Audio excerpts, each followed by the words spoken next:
weird date. Let's just take a You guys aren't doing good work. look. So we have two choices now, or two options.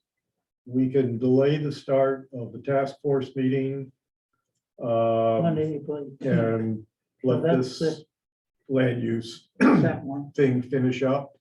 Or we can start One week. the task force meeting and either continue the land use afterwards or at another date and time. Just us tonight. There is another one till, there is another thing that we can do here. What's your schedule? That's like? the, It's the 13th. I would rather sort of be done-ish That's the- when this meeting is done, that's not it. just because I have an early morning. That I Okay. need to be kind of perky for. Okay, How about this one? So it means I have to get up really early doing my chores, and be at my desk. got it. Wednesday. So 5:30. maybe we can continue this Unless it changed. We can continue on another. some Okay, other time and place or. Yeah, well, by I'll Zoom send or you something. my availability. Okay, What we got? that sounds good. Do you want me to actually take Kurt's notes, or do you think I Yeah. will be able to interpret them? Well, you might have at least as good, if not better one than I have. And Hey, Dave. Take it easy. yeah. Good luck. Okay. All right. I'm kidding, sorry. I'm sitting here. Trip a little, so I just. Beer, Yes. Tell me the truth. No. Wine cooler, No. I don't think. It's a- It is what nice, Take your spot. black flies are coming though. There. I- Rob, do you have Yeah. a paper Today's not an copy of easy the day to- agenda? You know, you know. Well, okay, no, Like, if this you is don't one of have my one only here, It'd be really I nice. forgot to have do the one nice day. agendas and minutes. I And can the leaves are right below yesterday. Yeah, I raked in the rain too. Um, It was driving me nuts. Yeah. I was like, "Oh, it's driving me crazy." And it's really like where the flowers are starting to pop. through, like, Exactly, that's where yeah, it's yeah, that starting was my to- issue too. I really did, I'm like, "What what's today's date? April. 11. 11. April 11. 4/11 agenda. Open up. Let's see if it's like 70 something. 72, Is it 72 out there? It's absolutely Yeah. spectacular. beautiful. I was just sitting outside for a second. Microdosing vitamin D. It's good. It's I did good. that this afternoon. I ran around outside more than I wanted to today. This sweater, jacket. I had my first sheep escape of the season. Oh, no. The grass is greening up. Oh, yeah. they're out. And they were like, this fence doesn't mean anything to us. Okey doke. This is the master plan task force. It's Monday, April 11th. We are here at the DPW and also on Zoom or Teams, whatever it is. Teams. So I'm calling the meeting to order at 6:06. And task force members present. Why don't we start with you, Ashley, and work around this way? Ashley Wood, Brad Rich, Bridget LeBrie. David Pratt, Celia Piero. and nobody's on Zoom. Not yet. Lindsay is on vacation in the great state of Mississippi, I believe. Maynard said he's got family that showed up a day early for a visit, so he's not coming. Okay, and I know Eric's not coming.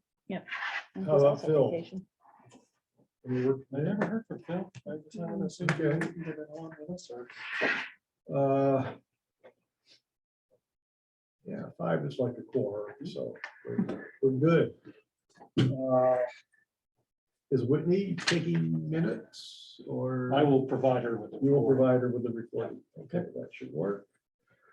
Also in attendance, Brandy Saxon, planning consultant, and Rob Taylor, and his land use and economic development administrator.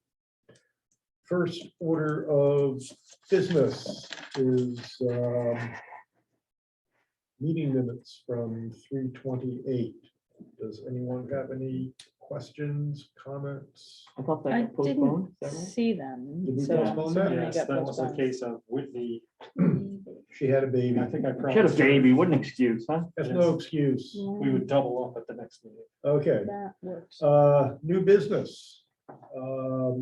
I guess that's gonna be the only business tonight, is reviewing the revisions to the first draft of the master plan based on focus group feedback. Chapters for tonight are, help me out, Rob, Transportation. transportation and Housing. housing. Who wants to go first? I'll go. Okay, I think mine's quick. Can we put it up on the screen? Is that possible? That what I sent? I think it is. Hold on a sec. Let's just take a look here. Actually, not what I sent, but the actual Brandy's actual, the one with the pictures. Because I sent Brandy and David and Lindsay a track changes document. you did. Most of the changes are very small. They're minor. Yeah, so I don't think that we really need to go through that. I think the big thing is more on the pictures. Mhm. And there are 4 of them, and I think that we can go through this quickly and just get a consensus of what people are thinking. Eric and I put our heads together, and we came up with a couple of options, and it won't take long. Go for it. Hang on one second. Yeah.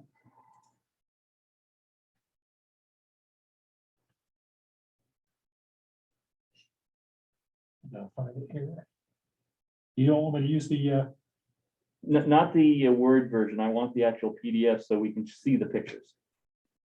this is it right here. Yeah, I think that is it. Yep. So this first picture, which appears on page 6, is a covered bridge that is actually not in Enfield, right? Right. So this is the beginning of the chapter, and we really need something that is transportation related and that is actually in Enfield. And the 2 ideas that we came up with is using the picture that is on page 8, which is a picture of the iconic Mascoma Bridge over the lake. So Shaker that Bridge. one won't work.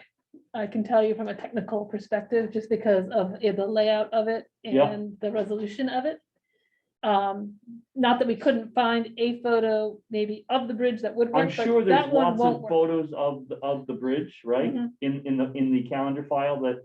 I Yeah, think- we need It a won't work. vertical. Those photo. pictures are gonna be way too small. on the Really? Calendars. The, Yeah. the other, well, so anyway, so we were thinking But- that's what the picture should The be. bridge. Yeah. Or maybe a 2-picture collage of the bridge when it was old, like in, 1761, that's on the wall over here, along with the brand new bridge. And maybe you show the 2 different versions as an option. And that's really the only thing that we could think of that would be appropriate on first page. Not sure how people feel about that.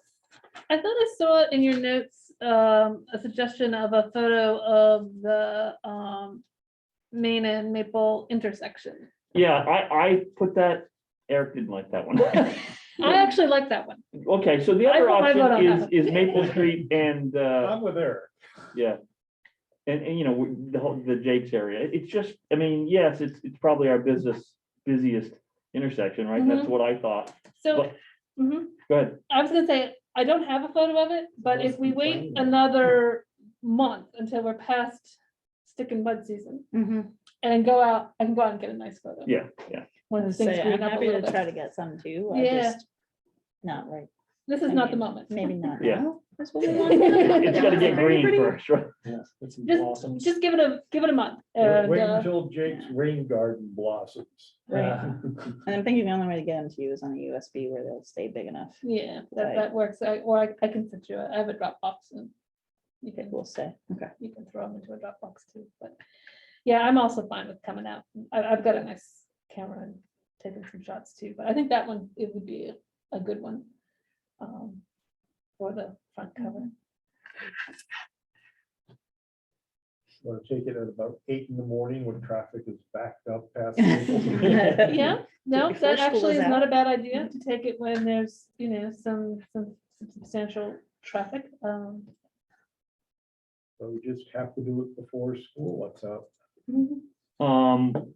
So let's move on, go to page 7, that one right there, page 7 probably should be moved to page 9 near the sidewalk section. So we don't have a picture of sidewalks, but this is, I think, probably the rail trail, and if we moved this picture to the sidewalk section, it might be trying to match one with the other, if you know what I mean. here's page 7. This one, Yes. And then that one, there's 2 versions of this in the current plan. That one should go to the section on page 7 that is near the interstate that talks about the interstate exits. Or other pictures that someone might have that are of the interstate, but we were trying to put a round peg in a round hole in terms of the picture and what is being discussed on that particular page.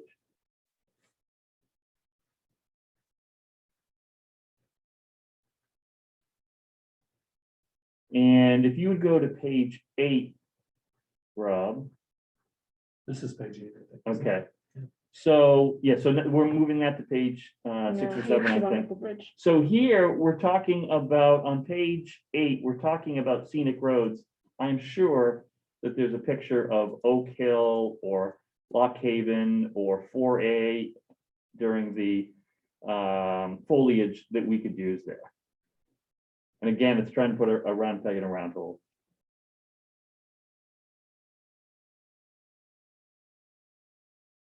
Yeah, that was the one I was thinking of moving, but Brandy said that won't work for the Yeah, you cover. know what that is actually to say? That's a capture from an aerial drone. It's video. from, yeah, it's a video capture, so it doesn't have any more resolution than that. Makes sense. Yeah. But there might be other pictures. So, but I mean, in terms of the first picture, we're either gonna do something like this or the picture of Maple Street and Main Street. And then the last one, the picture on page 12.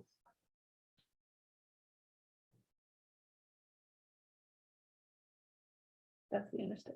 Uh, Right, yeah, right there, or maybe it's the one before it. It's the Yeah, that one two there. together. Yeah. So we're talking about sidewalks and trails. We should find a picture of a rail trail picture here. So I think that once we edit the text, Is it gonna change? things are gonna move. Oh, well, So, but I take your point that you would like to have the photos relate to yeah, the text that's on the page. really, the overall, the biggest issue is that first one, right? So we know that covered Mhm. bridge has to come out and like we've talked about either Jake's or the bridge. I think I'm tending to lean towards the Main Street picture. Why? Why? Yeah, I think it does make more sense than the other alternative, the bridge. yeah, And, I mean, we're talking transportation. And I think that that's the center of transportation in For sure. Enfield, yeah, for sure. so it fits.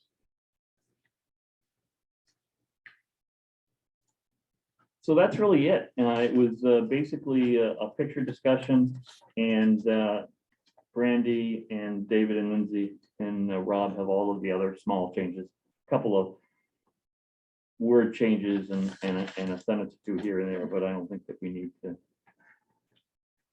So Rob and I met with Jim and we have developed a fair amount of additional content to get into the section. That's why I think things are gonna move around, because we have some additional Yeah. content to Is this the include. inventory of what's been done? So there's that, which I don't have yet, but which we do need to get. We've got more information on the capital improvement plan and the TIF that need to go in. More information on parking that needs to go in. Oh, so those are big changes. Yeah, so we've got basically more, Huh. more text. Oh, I wished I'd been with you when you were talking about that. I would have been happy to help. I'm happy to share all that. Yeah, yeah. Yeah. So you've got a lot of new content to add, so, yeah, I'd be happy to review it if you want, if not. Yeah, no, I just, we were, we basically were kind of just scheduling when we could fit, so. Into Maybe Jim's use my schedule. town reports. She went through, we got a lot of new information for other sections too. She Yeah, spent a lot of time in and we followed up on a couple of the issues that came up at the focus group meeting. So we talked through a little bit more detail what Jim's perspective at least was on the question of taking roads. I don't think that leaned towards making a change in sort of the overall direction of what we've said in the plan, but maybe tightening the language up a little bit. Maybe emphasizing that the state block grant money hasn't kept pace with the costs of maintaining roads, which is sort of why the town's in the position that it is, that it doesn't want more road mileage because the cost is in excess of what they receive to actually maintain it. He talked a little bit about the Shaker Hill Road, and if that were to be upgraded, whether it would be suitable for the town to take at that point. They don't want to take it in a poor condition because they're once again responsible for fixing something.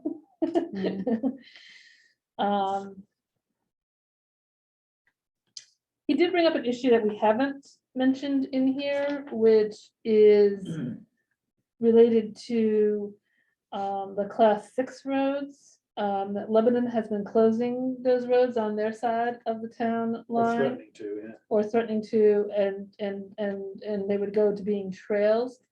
And that the town of Enfield has been trying to keep those open as vehicular ways. Or public, right away. Yeah. Mhm.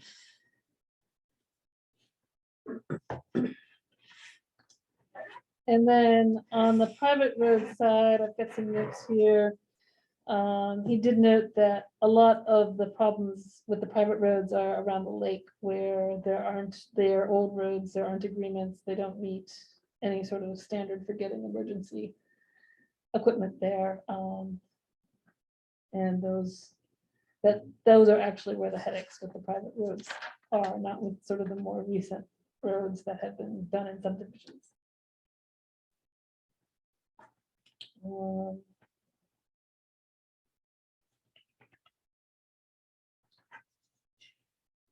And then I don't know about trying to show this. Maybe I will try to throw this up on the screen. I've worked on a transportation map that's a blow up of the village. Want to try it with the? Yeah, can HTML? I see what happens if I? Let's see.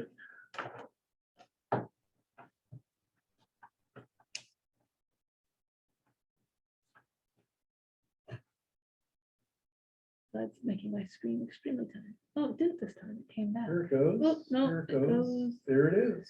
Yeah. So this would be a new page spread to get added in, probably on the backside of the townwide map. So this has got the sidewalks in here as the orange lines. It's got the rail trail, the points of accessing the rail trail, the parking, public parking areas and quasi-public parking areas, and then the bus stops. That's what I've got so far in here. And then in the conversation with Jim, he indicated 3 areas for expanded sidewalks or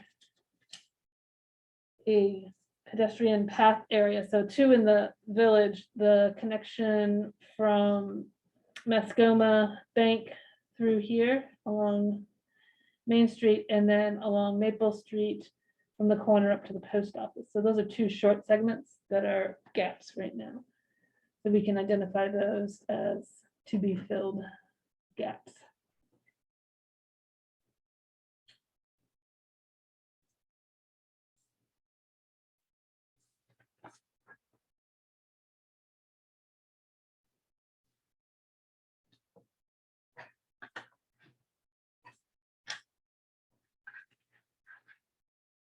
I think that's my notes. Did you have anything else, Phil, from our conversation? I think, Yeah, so we also talked about, I mean, it wasn't specific to transportation, but we talked about the sewer and Water water and sewer, yeah. stuff. Which I think was helpful for Brandy to understand. I mean, that's. a well, big we can pressure. talk about that maybe a little bit in the context of the housing Housing, yeah. chapter. Yep. Yep.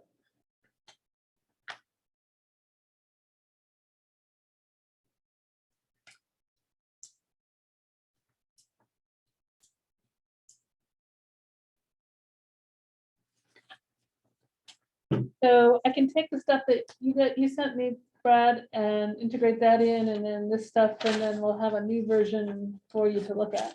Sure. Okay, are we done with transportation?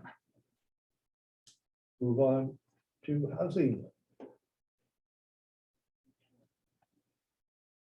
I sent to Rob a couple of things. I don't know if you have that or if you want to pull them up, but I would imagine that Brandy and others have also been working under things for points to consider. So I can just share what I looked at, but I know there are a lot of things that could either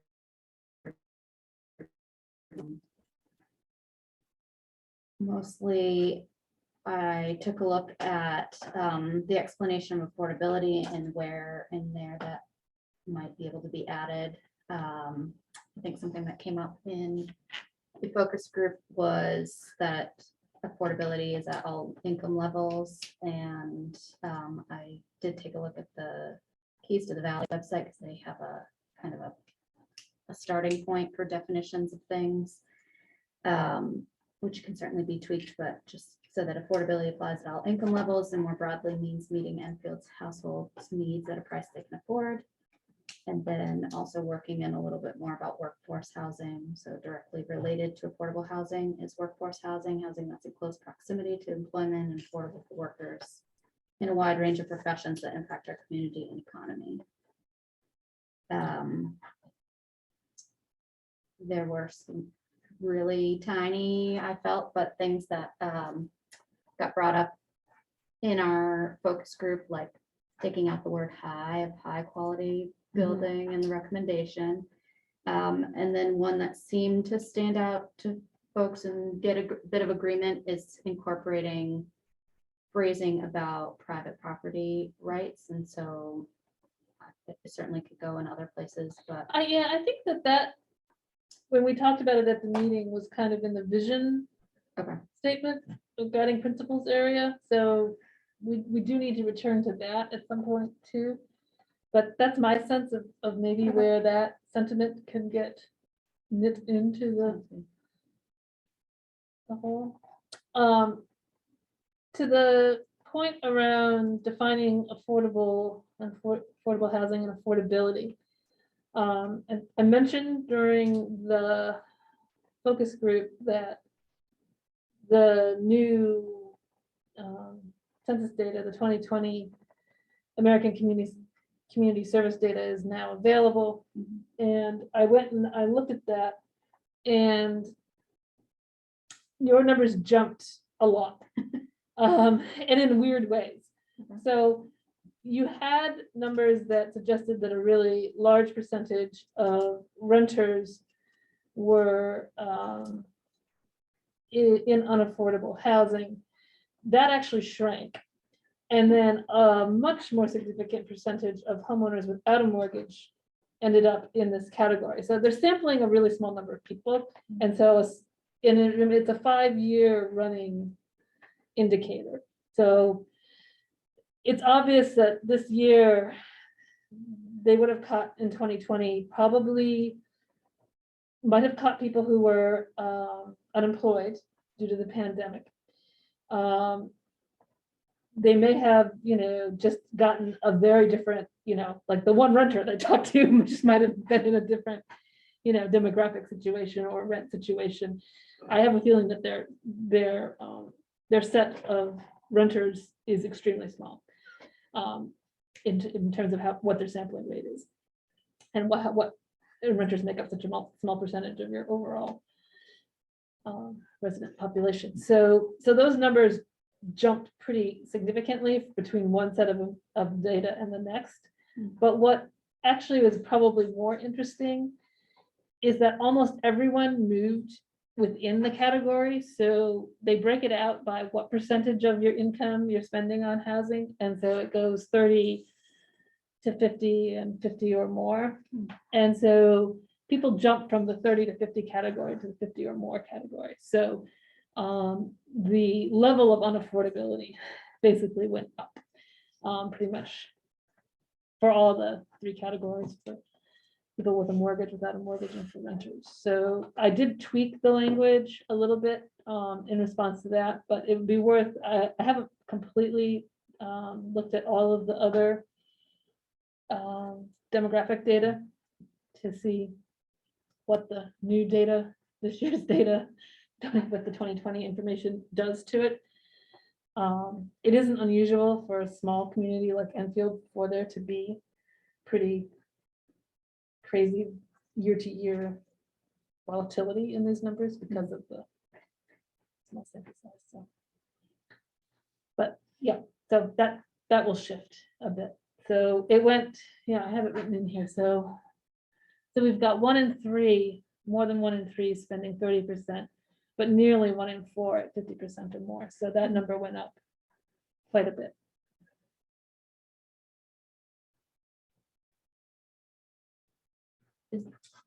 I haven't looked at this, but do you think that there's data to support Not affordable. like Between 1 and 4 and not affordable. graph of that either going up over a long period of time or spiking, or I don't know. that would visually Yeah, I could, represent that it's getting worse, not?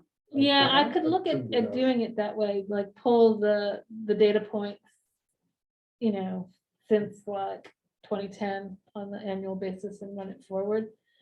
And see if you can see that it will be a volatile line, but you'll probably get a sense of trend. Yeah.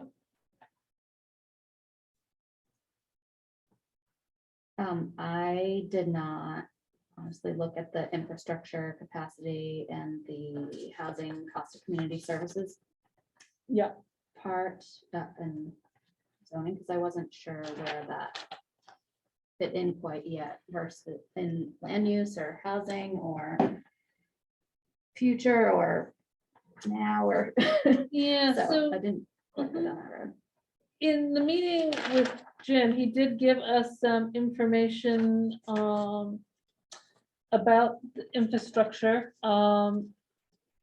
At this point, the limiting factor is water, but it's a factor that you could address. So he doesn't have a precise number in terms of like exactly how many units of housing could be added to the current system without needing to do anything.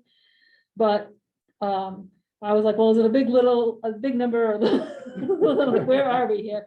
And he was like, well, it could, 50 we could do, sure. So, I mean, that's given that you're adding, less than 10 a year, that's, going to hold you for a while.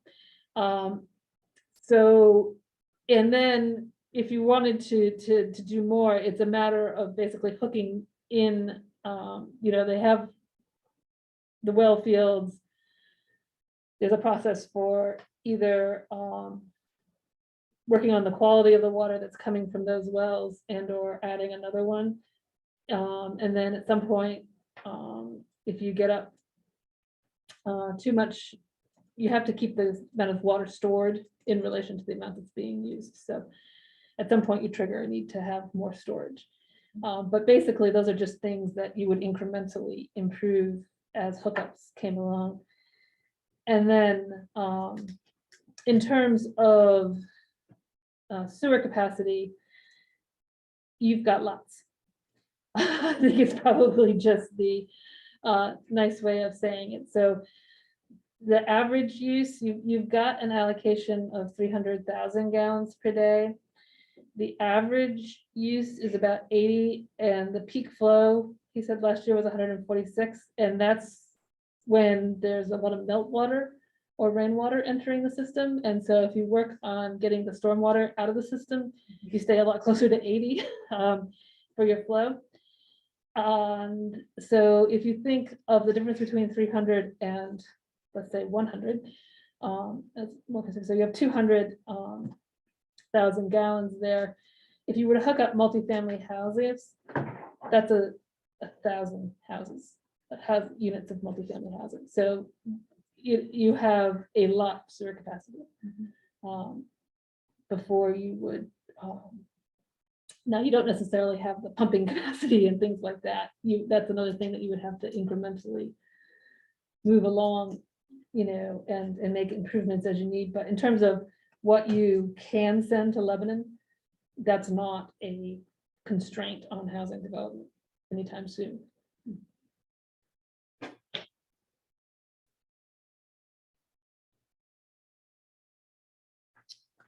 Was there, you have anything else from that discussion, Rob? You summarized it. didn't you? Anything else, Ashley? Not that I have, I think photos, nobody had any issues with them, and I don't see any issues with them, so we can take a look at that, but. So the other thing that Rob, and I don't know your code officer's name who actually put together the statute. Oh, Liam. Okay, so we have the data on permits from 2012 to now. And the permits line up. I looked at that data quickly before I left this afternoon. Because of those rambunctious sheep, I didn't spend as much time on it as I had planned on. But I did look at it. It does seem to line up with the data that we had from the property cards and the assessors. So if that's the case, then the question of is the Census Bureau count an undercount is yes, it is.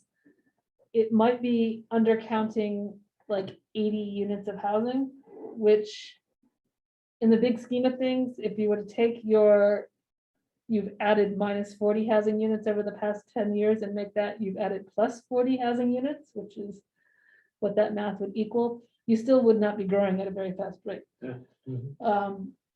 So maybe let me see if I can pull that up, because it's actually interesting because he documented the demolition permits, which is what we thought was kind of going on, is that you're issuing, so there were 134 new units permitted, but there were 54 demolitions, so the net is only 80. So Oh, I that's, thought he said the net was 134. no, Okay. no. He had a little, I thought that too at first, but he had a little Excel error going. The negative numbers weren't actually numbers. So when you make them actually numbers, they then subtracted. But yeah. So can I try to do this again? We'll show you. So what it actually comes down to is that the net increase on an annual basis is running basically around 8, I would say, is the most common number of new units of housing per year. This to do its little thing.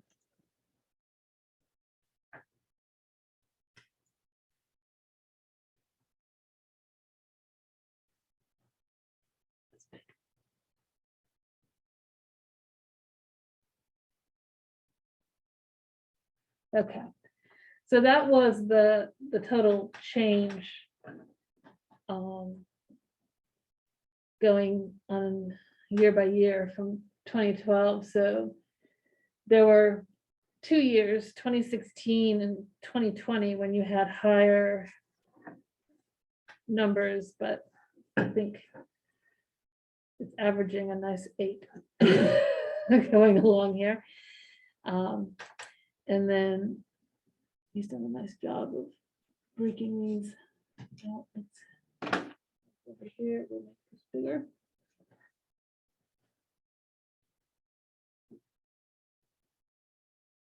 So it's actually kind of interesting to see what this is, and maybe this is something we can actually send this spreadsheet around so the committee can have it just to weave through. It's kind of interesting to see what has been built, how much demolition and removal of manufactured homes there's been. There's 8, you can see the rate at which ADUs have been added. There has been some ADU activity in the past few years, but it still remains a relatively small number. And I didn't have time to do this, but would be kind of curious. A bunch of these are lakefront ADUs. And so it would be fun to run a check back against Airbnb and see if they're up for rent. So if they're really more lodging than they are housing. But this is a, sort of a rundown of what is getting built. For the most part, it looks like the property records are tracking fairly accurately the apartment conversion-y stuff. They're not capturing the ADUs in that, but in a couple of instances where you've got permits here for doing singles to twos, those have gotten caught and are reflected in the property card information. So I've double checked those against the information we had. But so you can see there's, a fair amount of remove manufactured home from lot. Let me go back up here. And, we'll do this.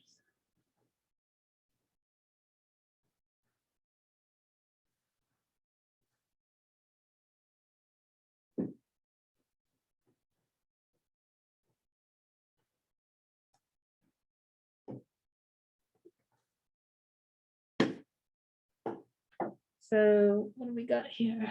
There's 15 of those in that 10-year period. And I started to notice that because I was doing the building footprints against the air photo, and I kept coming up to places where there was a mobile home trailer shown in the building footprint data, which I think is what, 2008-ish or so. That isn't there anymore in the air photo, in the 2015 air photo. So my sense was that a fair amount of them had gotten taken out. And this documents that some of that activity that's happened since 2012. And in some cases, a house got put on these, and in some cases they didn't. So some of them are just of a unit.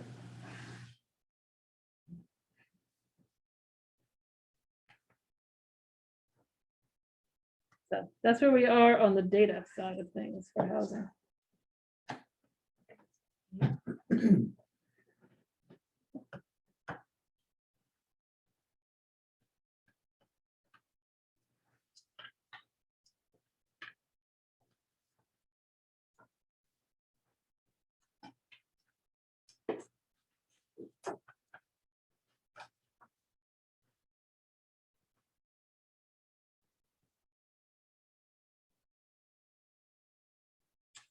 So do you want to talk about land use a little bit while we're About here? what? Do you want to carry on and talk about the land use things a little bit since we're here? And We could, we can get some, share where we are and yeah, definitely.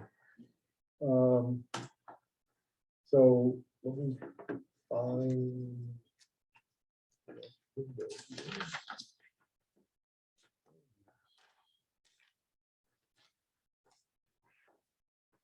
So we're just sort of going through what amounts to my comments.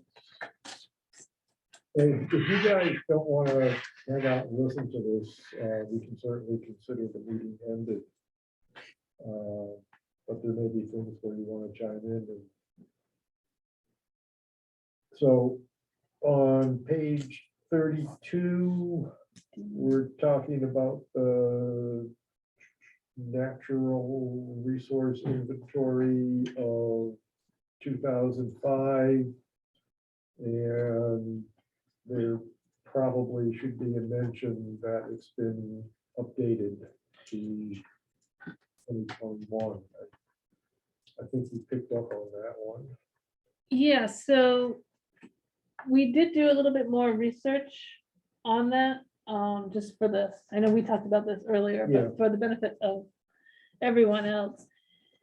So there's been updates to the text of the natural resources inventory, but not to the mapping, as far as we can tell at this point. So although there has been ongoing evolution of the state's data, resource data, which we can reflect in the maps in the plan and are using the most current information, which might not be quite the same as what's in the 2005 maps, but the current document that has been produced of for the natural resource inventory still is using those 2005 vintage maps as the point of reference, but is adding more Okay. language, I guess, more Old discussion. maps, new words. Yes, yes. Okay. In settlement patterns, next to the last paragraph, last sentence, ebbed away. That sounds a little redundant to me, ebbed and away, because ebb is in fact going away. And I'm willing to be corrected on that by somebody who is better at the English language than I. And then in the next paragraph, Enfield became in part a bedroom community. I wonder if that in part should be set off by commas.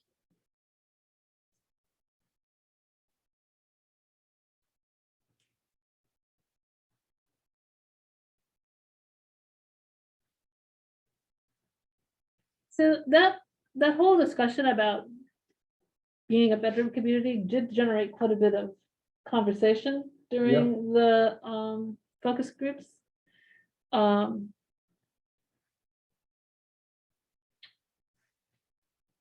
I look at Enfield, I see the bedroom community component and I see the lake shore component. And those are kind of the two driving factors I would kind of see as there when, you know, there's still, I guess there's probably still an underlying remnant of just rural residency. But in terms of what has driven most of the people to be there, it's one of those two factors. Well, are the people who are living full-time on the lake not commuters? I suspect Do a we lot have- of do we them have data? are not from an age perspective. My gut is that a lot of those are retired or largely retired, Brad? but Yeah, right. but that's my sense of it. I think that this is an interesting point. It ties back, I think, to the housing piece a little bit as well. There was discussion about sort of the lake shores as still being a camp community. I think Muscogum is that it's tipped. It's too far. There's not enough density. The density of year-round housing has overwhelmed the camp. Absolutely it has. The other two still have, I think the camp component is still a large enough chunk that you could describe it that way. But it seems to me that But it's changing quickly. It is. Yeah, that, 10 years, it'll be completely different. yeah, Yeah, my sense is that it's not all retired people. no, there's some, I think there's, a component of Upper Valley people that are considerably well off and like the idea of living year round on a lake. mhm. Certainly there could be that as well. Uh, I and- think you probably got a pretty good spurt of like initial retiring boomers retiring to their summer place.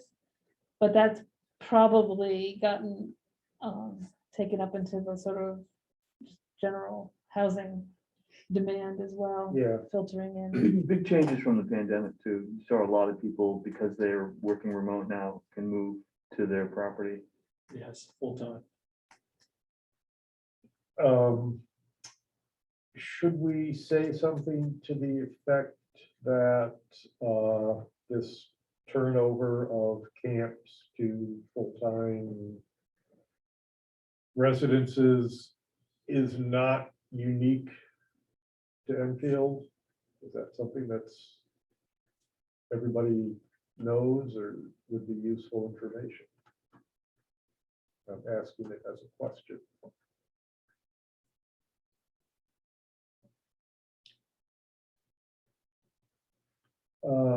It would seem to me that, and I'm sure you've studied this, the phenomenon of, obviously, we're building new houses, but the number of people living per house is going down. Yeah, Substantially. and so, was it 1970, we were like 4 or 5 people per house. and now we're Families are under not 2. coming to Enfield. There also just aren't as many families. It's not that they're they're just not choosing Enfield as much. There also just are fewer of them. There are a lot of people that are, that work in town, have a house in town, and they have a summer camp. I don't know if you, but that all surprised me. I bet you that dynamic has gone way down, because that's how I grew up. I lived in Wilder, right? And we had a little camp on Crystal Lake, blah, blah, blah.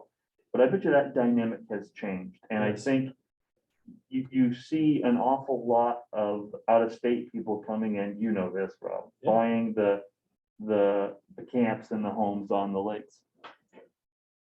It's a fact. Yeah.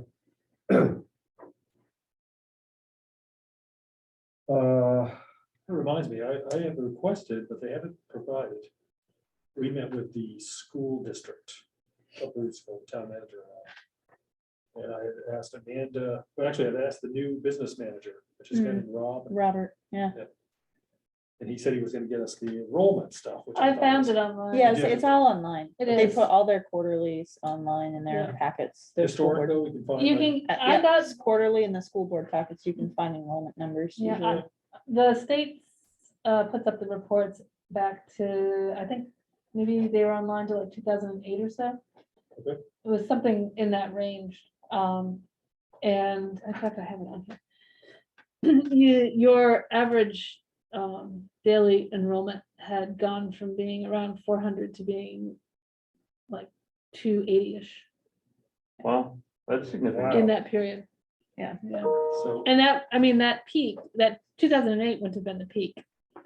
So that would already have been coming down from Yeah. where the peak was. The peak would have probably been in the early 2000s. Or even, So you're saying that's a combination of things, it's less people, right?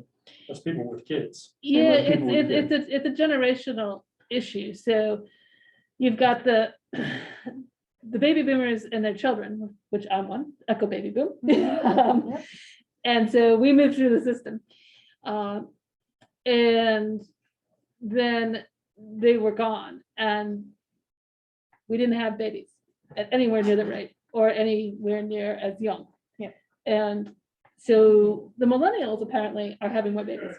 So there might be a new baby boom. Yeah. But the numbers just started to go down. So you'll see the numbers peaking for schools, usually somewhere 1997 to 2003-ish, you'll find is the peak year for an elementary school. For high schools, a couple years later. Sure. And then they've been just steadily ebbing, and every now and then, there'll be a little unevenness because something, will cause a shift. And Yeah. there'll be a little boom. Somebody had triplets, I don't know. Like really, in these small schools, it actually doesn't take much. I mean, like a family with 5 children moving in could be like earth-shattering increase in enrollment. Yeah. In some instances. So, but the general trend has been sort of steady-ish decline, not drastic, but just reduction. So are we in line with other towns? Yeah, Yeah, yep, it's pretty widespread. In fact, if you find a community that's got the opposite trends, it's an outlier. So I know of a few that have been adding houses, and they've been adding houses at such a rate that they are ultimately adding more houses for children, but That's certainly a challenge for the school system. yeah, Oh, yes, it was the topic of many conversations at board meetings, let me tell you. and then Always is. the Vermont Housing Finance Agency just did an analysis like a year and a half ago. And this would hold true here in New Hampshire as well. So multi-unit housing generates 0.2 children per unit, how many? 0.2. 0.2. So that's 1 for every 5 Uh-huh. units, 1 child. So in many cases, so in a place like Lebanon, where that's the housing that's getting built, it's not generating school children at anywhere near the kind of numbers you might think would come from a housing unit. And if you look at the households, they're 1 and 2 person households.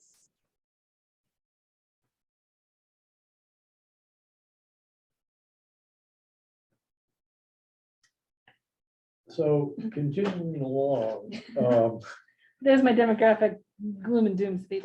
that's, I've been following the declining school situation since the late 90s. What you don't want to do is graph that against the cost per the school budget. Yeah, then you're suicidal. Yeah. Yeah. You don't do that. What I did was graph the projected student body in Rivendell against the actual. And it just went way down. Yeah, actually, I predicted better than the school board did. But anyhow, Yeah, I mean, I digress. yeah, when I started doing planning work, schools had mobile classrooms. Yeah, sitting Yeah, next to them. they They were overcrowded, overcrowded. and that was like, that was Absolutely. the last moment of that. It was gone within a couple of years. Yeah. So anyhow, we had this discussion about whether Enfield is a bedroom community or a lake community. And then we say very definitively that Enfield's classification as a bedroom community is evidenced by looking at real property value. And originally I was just going to ask if we could find a better word than classification.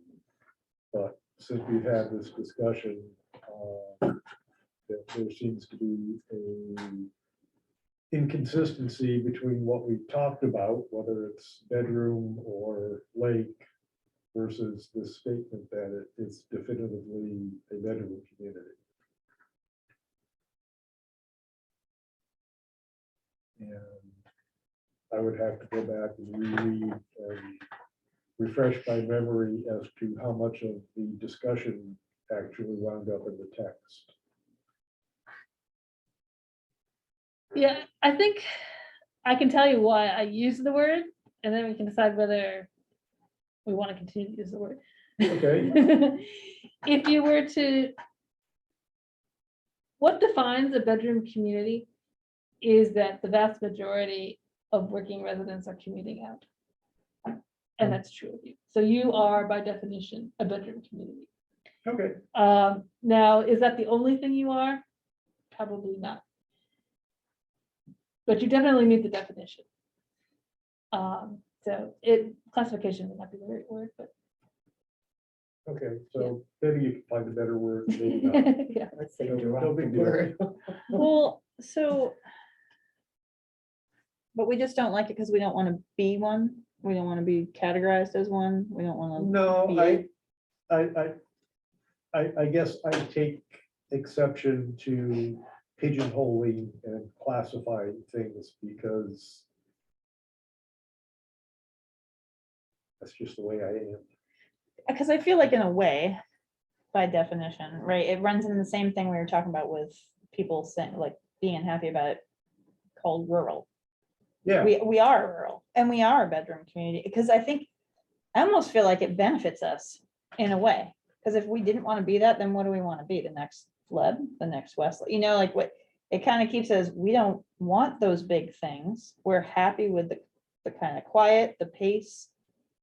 We want maybe a few more conveniences, but just What would- perspective. And what would we call places like Lyme and Plainfield, all the surrounding other towns, are they bedroom communities too? or- I would think most of them would. Plainfield, yes. You can get to a point where you kind of, the overwhelming commute out to a destination filters out, and, you've got maybe more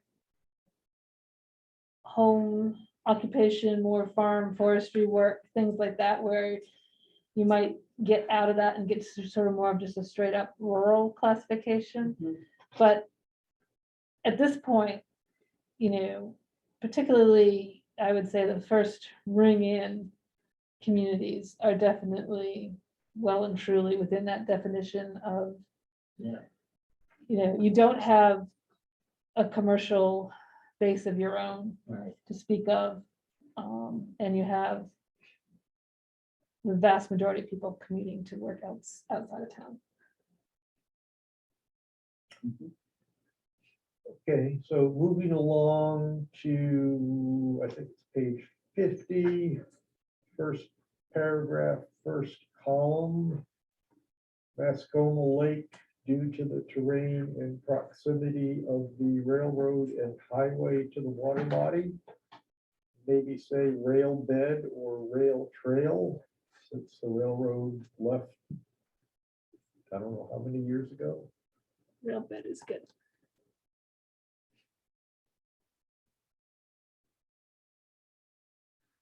See where I'm talking about? Yep.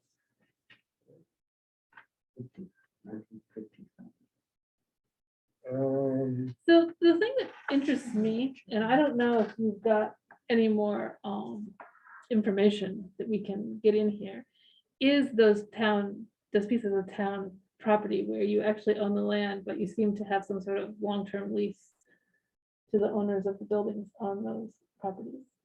I think it's some sort That's of, on Johnston Drive. And I think there may also be an access, because I don't think it's a public highway. It's not. it's an interesting piece, because it's not a small amount of lake frontage.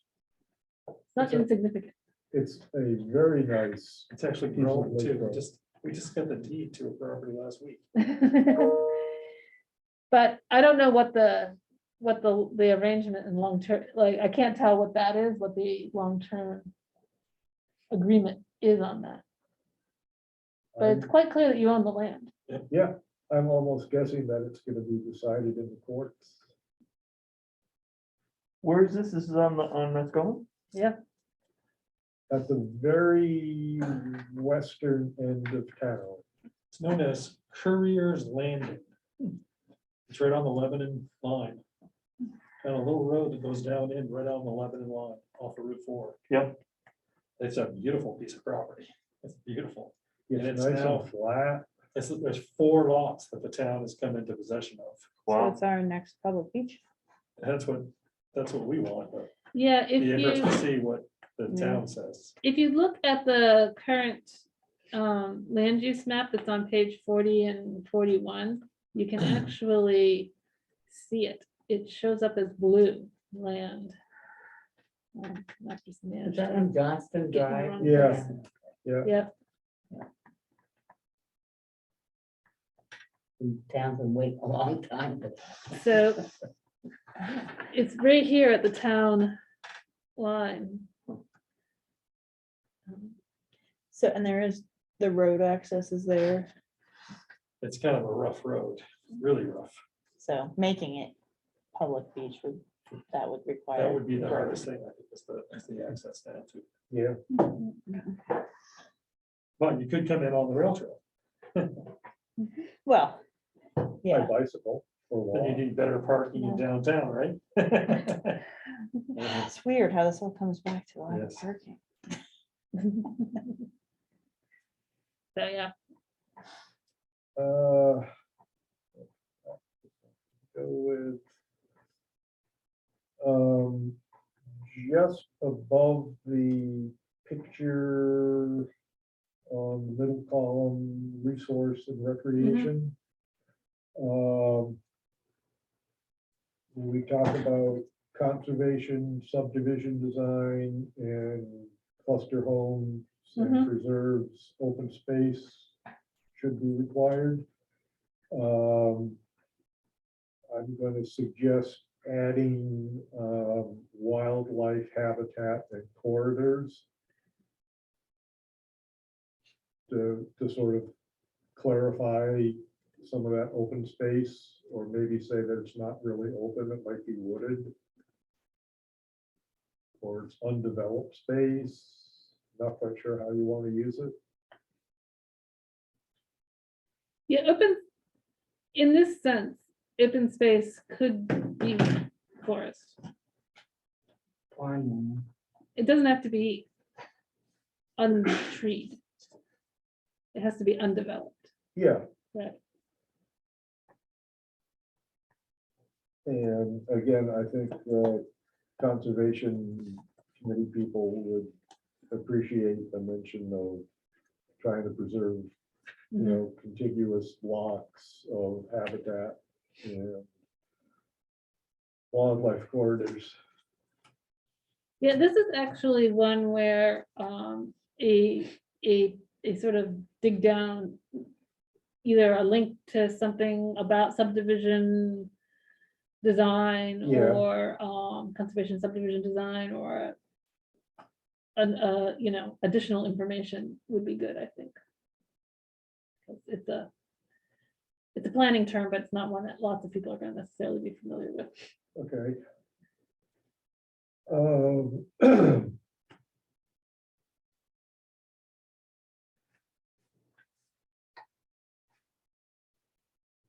Some of your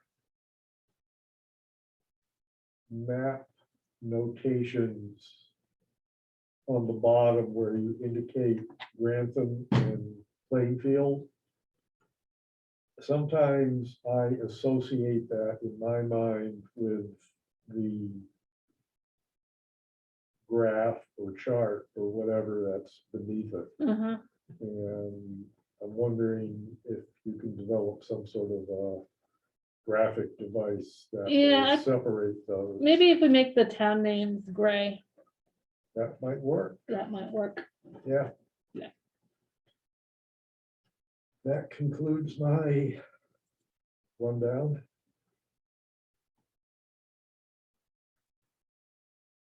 So you joined us? I did.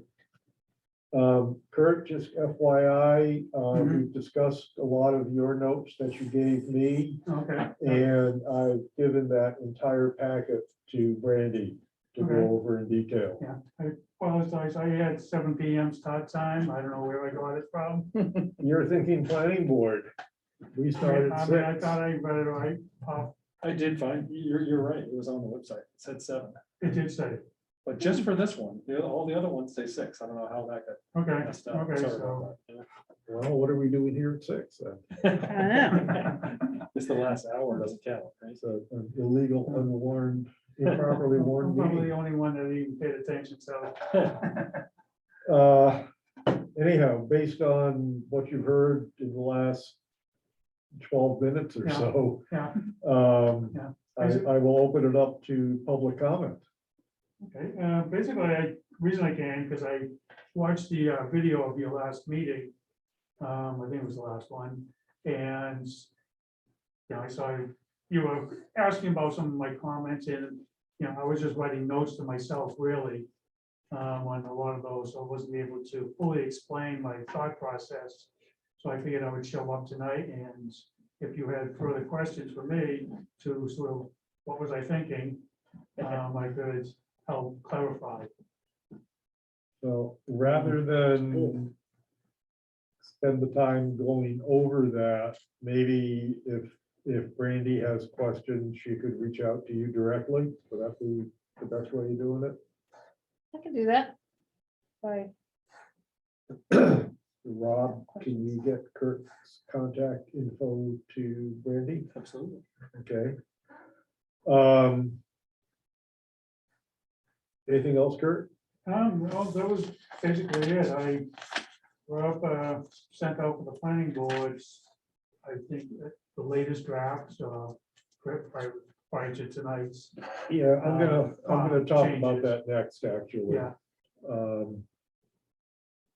Anything other than that?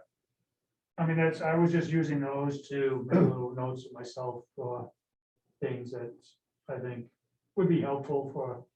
I was reading the document as a layperson would read it, even though I have, volunteer experience as planning and understands what you're trying to do. I think I was reading it as a first time read layperson, and that's where a lot of my comments were coming from. Okay, FYI to the task force, it occurred to me last week that town meeting is coming up on April 30th. And I thought it would be a good idea to get the planning board, which is officially the group that has to adopt the master plan. I thought it would be a good idea to try to get them up to speed as much as possible on our work. So I asked Rob to distribute the PDFs, the first draft PDFs, to the group. And that's going to be a discussion item on Wednesday of this week.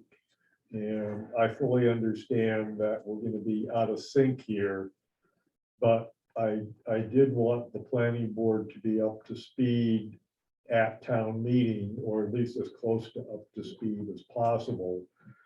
Because I'm sure that, people know who's on the planning board, and if there are questions, I would like the planning board people to have at least read the first draft.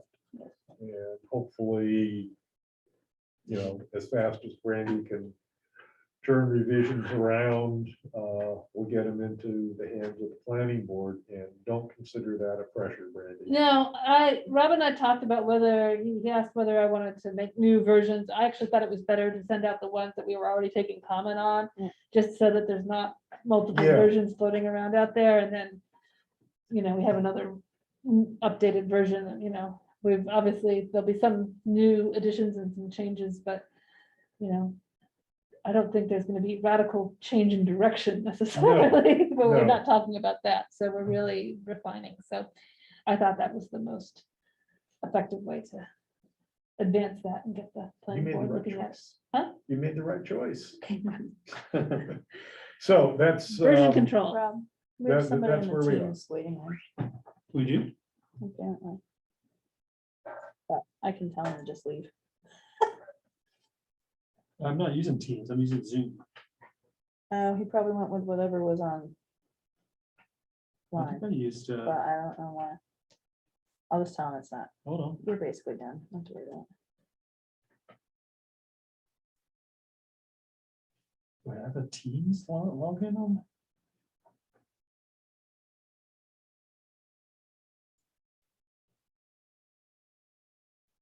Here's a Teams, how the heck did I do that? That's strange. Who is it? That's just, it's Jamie Ivy, but Oh. I can tell him not to wear that.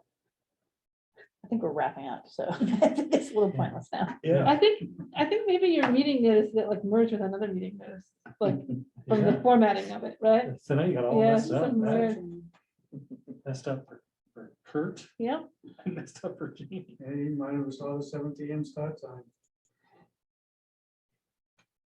okay. Anything else that anybody would like to address?